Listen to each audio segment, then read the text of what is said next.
Hello again, everybody. Welcome back, and I hope you're having a great day wherever and whenever this video finds you. I just wanted to follow up today on some things that I left out in the first video. So I have a list off to the side if you see me looking off to the side because I want to make sure I'm not missing anything, and I also want to make sure I stay on point and don't get too long-winded. Tell me if I do. Okay, so the first thing I want to do is kind of unrelated to hereditary spastic paraplegia, HSP. Again, I'm going to do my best to try and refer to it as HSP, but we'll see. So, as I said, the first thing is kind of unrelated to HSP. And I think it's really appropriate for me, I don't know if that's the right word, but it's the right thing for me to do to give a shout out to another YouTuber who happens to be my brother-in-law, who made and has a series. He has a YouTube page, and it's all about his experience as a veteran, returning home, and specifically dealing with issues related to PTSD. That's not an experience I have, but I think it's a really important topic for a lot of people, maybe for some of you watching this video. So I think it's a great place and a great resource to kind of to visit. I also think that no, I don't think I know that I borrowed some of my brother-in-law's courageousness, I think.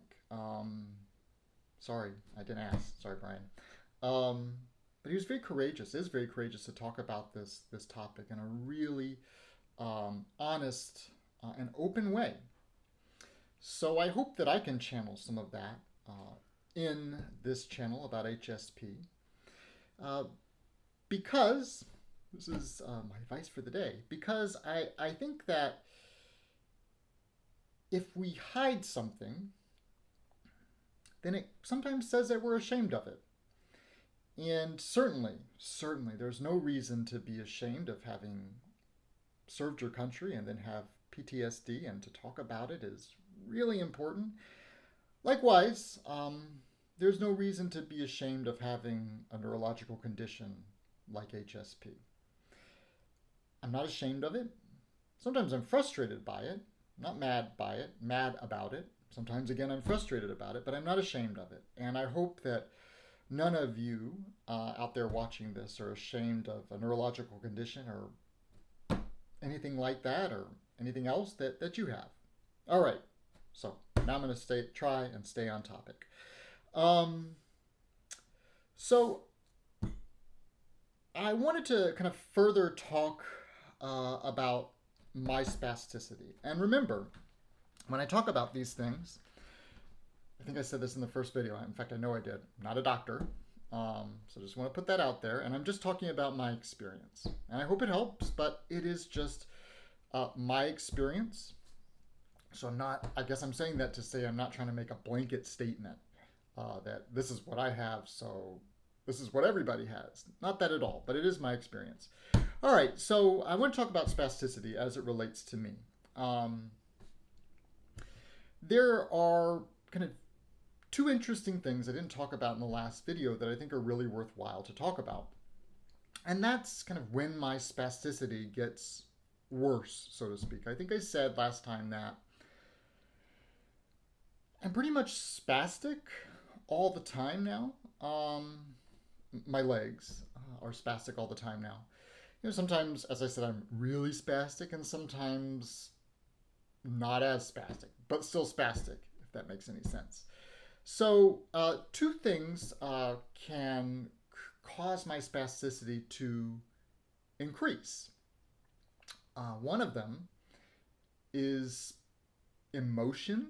Like if I get emotional, like if I'm upset about something, my spasticity can increase. And what that means is my legs get very, well, spastic, but the way it feels to me is that they get very stiff. Like, I think like I described it before, almost like tree trunks, in the sense that it's really hard to kind of bend them. Folding into that kind of a topic of emotion and spasticity being related for me, if someone is watching me, or I feel that someone is watching me walk, I'll try not to use the sound effects. If someone is watching me walk, well, oddly enough, that will make me more spastic. So an example of that is that early on, when I was sort of going through this journey of figuring out what this was, not really knowing, my mom would sometimes watch me walk. And it was out of concern and love. But I knew that she was watching me walk. She wouldn't tell me, I'm watching you walk, but I would feel it. Even if I had my back to her, I could feel that she was watching me walk. And what that would do is make me even more spastic, even more stiff. So then she would be like, gosh, she's really spastic. But it,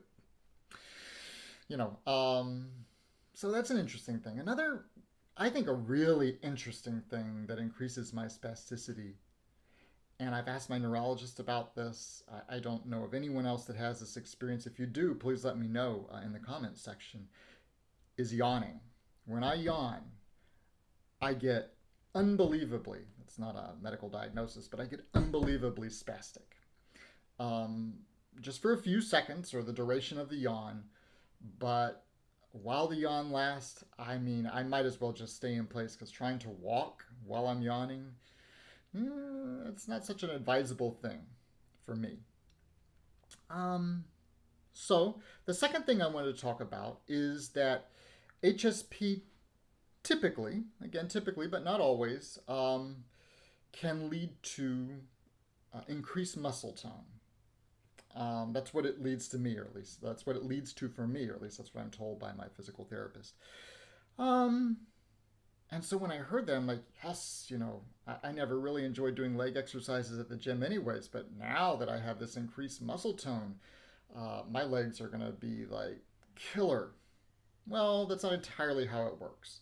What that means with increased muscle tone is that really, or at least what I think that means, is that really my muscles never relax when I'm walking. So when someone typically walks, again, pretend my hand is legs. Are legs? Oh. Out, in, out, in. You walk, your leg goes out, your leg goes in, your leg goes out, your leg goes in. Walking is a really complex thing that many of us, well, I can't include myself in that anymore, but many people don't think about. And that's great. It's complex in the sense that you're constantly sort of losing your balance and regaining it, in a very fluid way. Well, for me, and this is the increased muscle tone bit, my spasticity and how I walk is like that. Out, in. And so if you notice, my legs, if my hand is my legs, they never quite relax. And that's where the increased muscle tone comes in. I've heard, and I read this somewhere, I think, that the amount of energy it takes for someone with HSP or spasticity in their legs to walk is greatly increased, is a lot more than the amount of energy it takes to walk for someone that doesn't have spasticity in their legs or HSP. And I think, hopefully, you can see that with the legs, right? A normal gait, out, in, out, in, out, in. My gait, it's always active. And so there's that increased muscle tone. All right. So the third thing I think it's, yes, sorry, I've lost count. Again, not a statistician, mathematician, anything like that. Yes, it is I don't know. The next thing I want to talk to you about is exercise. And I think I know, pretty much know, that exercise is important for everybody. Certainly it's important for me, retaining range of motion and mobility in my legs. So an interesting thing about that is that I am not spastic when I am exercising on or with a machine, or if I'm swimming in the water. So where else would you swim? There's a swimming machine, but where else would you swim other than the water? So at the gym, I oftentimes do either the elliptical or the stationary bike. And the entire time I'm on the elliptical or the stationary bike or doing laps in the pool, I'm not spastic at all. or at least I don't perceive that I'm spastic. Now, the moment I get off those machines or get out of the pool, that spasticity returns. It doesn't return worse than it was before, it just returns, right? So I have a kind of a funny story. I guess it's funny. I was at the gym several months ago and I got off the elliptical and, I just killed it on the elliptical. Did a great job. Um, and I walk by the person at the front desk and he asks me, "Are you drunk?" Now, for sure, kudos to him, because if someone was drunk in the gym, that's not a great thing in the gym. So good for him for asking, but I wasn't drunk. I just told him, well, it's just how I walk. I'm kind of bouncy. And that's true, but it was sort of like I thought I was doing such a great job not being spastic. But, you know, I think the moral of the story is there to exercise. At least it is for me, because it helps me to retain mobility and range of motion. Another thing that I mentioned in the last video that I want to talk about again as being important for those of us with HSP, certainly me again, is physical therapy. So at physical therapy, one of the things that along with my therapist, that I concentrate or concentrate on, sort of work on the most, is balance, right? Making sure that my spasticity doesn't lead to falls. And that's easier said than done. So we do a lot of balancing exercises, a lot of exercises with regards to not scissoring. I talked about scissoring before. Remember, a normal gait, you walk parallel. Your legs are parallel to each other. In my gait, I can have the propensity that my legs will cross, that's scissoring, and that can cause instability and lead to a fall. Right? Oftentimes that will happen for me, or it can happen for me, when I'm just kind of walking and talking and not really, thinking about what I'm doing, which is, the way most people kind of experience walking, right? And so I can be walking, talking, turn, scissor, and then, you can complete the story there. So we work on that a lot. And also at physical therapy, I use a machine called an Alter G. I think that's what it's called. This is not meant as a promo for that machine. I don't own any stock in the company, but it really works for me. It's an interesting machine in that I guess the best way I could describe it, it's like a maglev for humans, right? It's got this it kind of blows you up on this cushion of air, kind of brings you down a little bit, and you're walking using, I think, 85% of your body weight. So again, it helps me with that kind of toe heel walking.